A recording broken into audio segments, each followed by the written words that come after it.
Jean est là, parce qu'on change de sujet. La loi immigration dépouillée par le Conseil constitutionnel, dirigé par Laurent Fabius, largement censurée. 35 articles ont été retoqués sur 86. Jean, bonjour. Bonjour. Vous habitez où, Jean? Je suis à Lyon. Vous êtes juriste? Oui.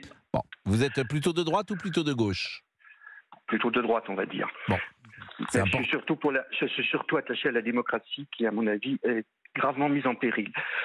Voilà. Donc, ce qui est pas, je sais pas, les Français auraient dû s'y attendre. Moi, je l'avais vu gros comme une maison.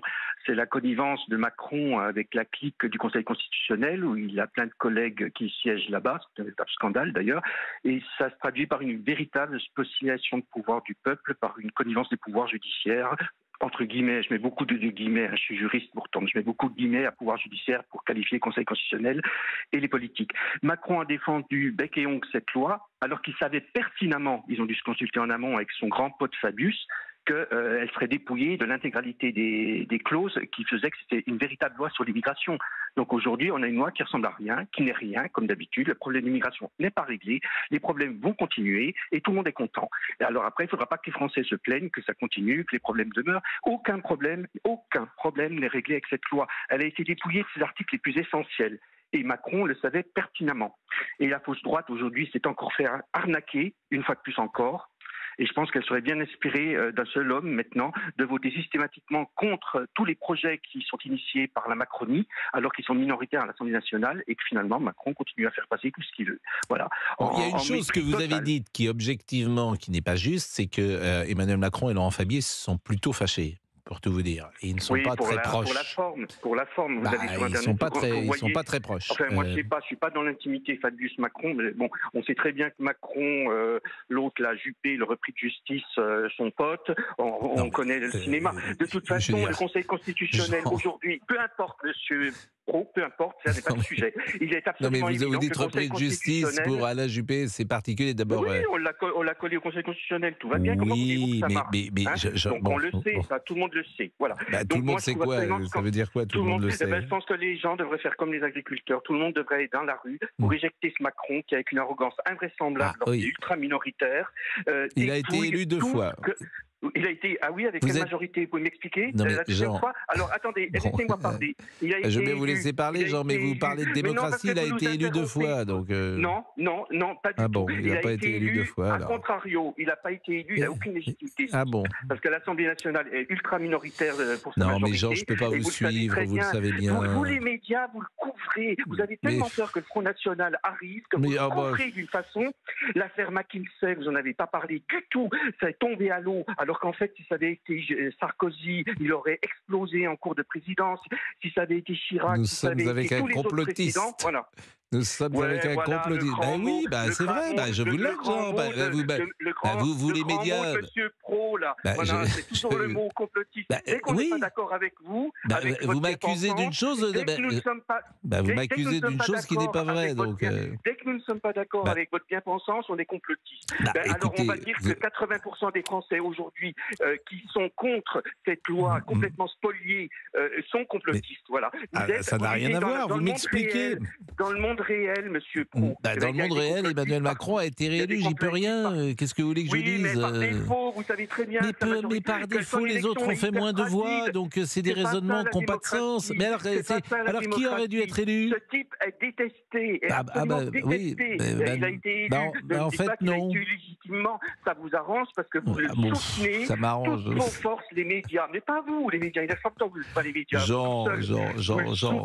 Quand on pense à l'affaire McKinsey qui aurait dû exploser. Un petit jus d'orange le matin, il aurait dû exploser à plusieurs reprises. Mais en fait, non. Le problème de la force de Macron, c'est la franc-maçonnerie et les médias qui le couvrent. C'est tout. Mais cher Jean, cher Jean, alors je suis complotiste pour la franc-maçonnerie, évidemment. Est-ce que j'ai le droit de vous répondre? Non, mais je réponds parce que mais la franc-maçonnerie, elle sert à rien. Elle n'a aucune influence, la franc-maçonnerie. On rigole avec la franc-maçonnerie. Oui, bien aucune. sûr. La fraternelle parlementaire, elle n'existe pas. Elle n'a aucune influence dans ce pays. Elle en a eu, mais elle n'en a plus. Vous savez quelle est la dernière loi maçon? Arrêtez de vous foutre des gens, la loi sur l'euthanasie, etc. Il est 11h43, on marque une pause parce qu'on ne peut pas l'arrêter, Jean. Arrêtez votre cinéma. Jean, arrêtez on peut votre pas cinéma. payer Jean. En fait, monsieur Pro, vous êtes trop partisan. Je pense que vous n'écoutez pas les gens. Vous Ben alors, portez je vos fais que opinions ça. personnelles. Voilà. Je fais que ça, Jean. Voilà. Bon, restez Non, avec parce que nous. vous répondez, vos seules réponses c'est complotiste, etc. Ah, mais Arrêtez c'est votre complotiste ce que vous dites. Vous Arrêtez dites que votre c'est la France. Mais d'abord, comment dire, il y a des complots qui ont réussi. Il y a parfois des complots qui ont existé. Par exemple, Henri IV, quand il est mort, on en parlait encore avec Monsieur Boubouk, il me rappelait que c'est un complot. C'est Exactement, un complot oui, qui a oui. réussi. Oui. Bon, mais quand vous m'expliquez que la franc-maçonnerie soutient ou aide Monsieur Macron, je dis c'est une vision complotiste que vous avez et elle est fausse. Permettez-moi de vous le dire. De la même manière, vous parlez de McKinsey. Bon, je saisis mal effectivement ce qu'on peut reprocher au président de la République sur l'affaire McKinsey. Mais enfin, peut-être avez-vous des éléments que nous n'avons pas. Hein, c'est possible.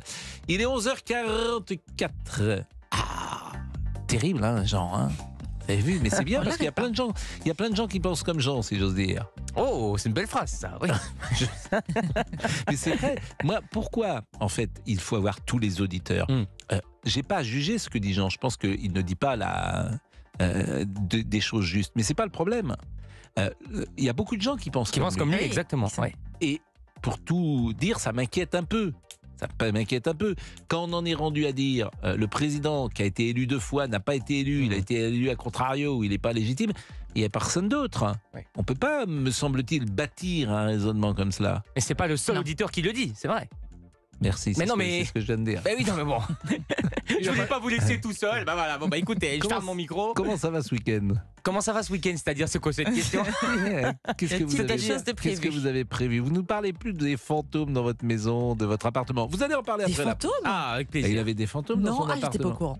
Mais vous n'êtes pas présente dans nos émissions, On n'en a Géraldine? jamais parlé dans cette Ben, on en a C'est vous, le parlé fantôme, en fait, Géraldine. On en a parlé régulièrement. Non.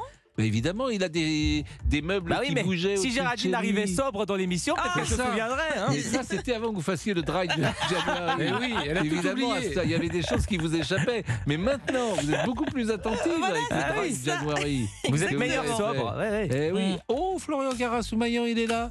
Il est sorti de temps en temps. Il est tout souvent caché. Il est là. En fait, je suis sur le côté, mais vous me voyez pas, mais je suis là depuis le début. Je sais que vous êtes là depuis le début, mais Voilà. on vous voit pas. Je suis À l'homme tout de l'ombre. suite. Vous êtes l'homme de l'ombre. Avant la pause, je vais Ça vous parler dépend.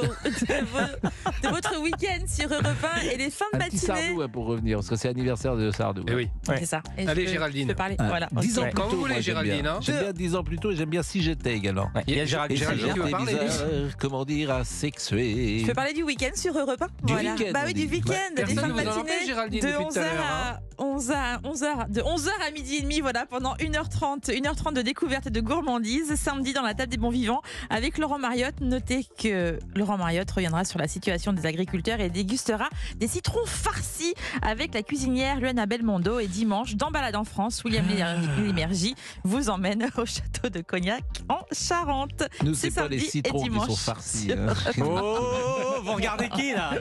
C'est autre chose. Lancez cette pub. On y va. Europe 1. Pascal Pro et vous. De 11h à 13h sur Europe 1 et vous au 01 80 20 39 21.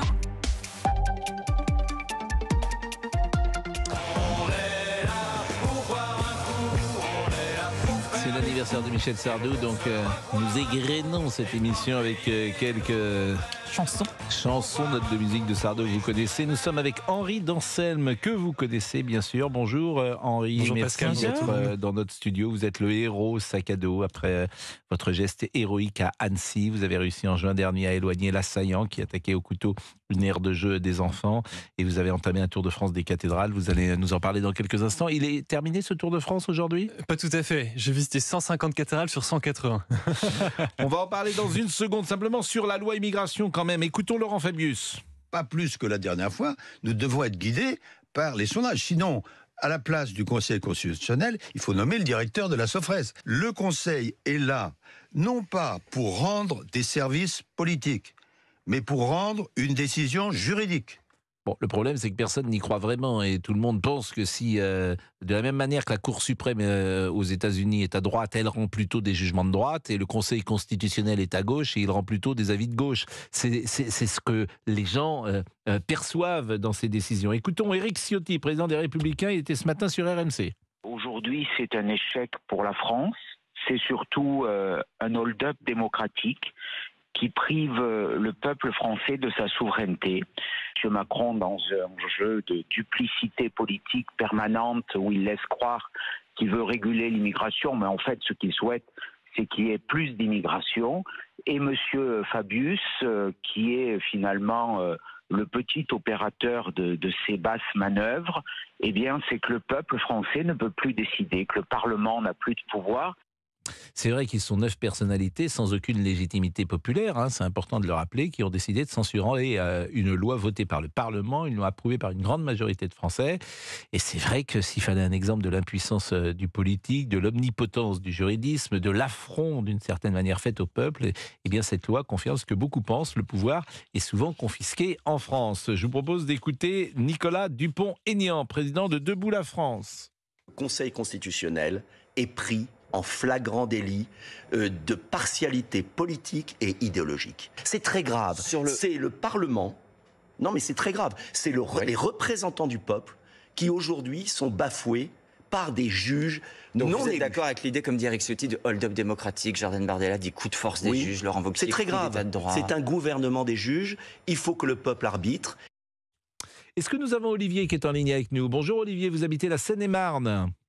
Oui, bonjour. Bonjour, quelle voix de stentor. Oui, m'a dit de parler fort.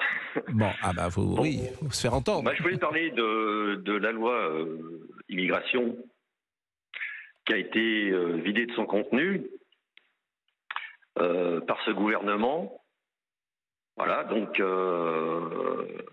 il gouverne d'abord. Les gens, c'est sûr, ils ont voté en démocratie. Enfin, soi-disant, ils ont voté 2 fois pour Macron. Mais bon, c'est un gouvernement qui gouverne contre son peuple par la peur et le mensonge pour appliquer une idéologie.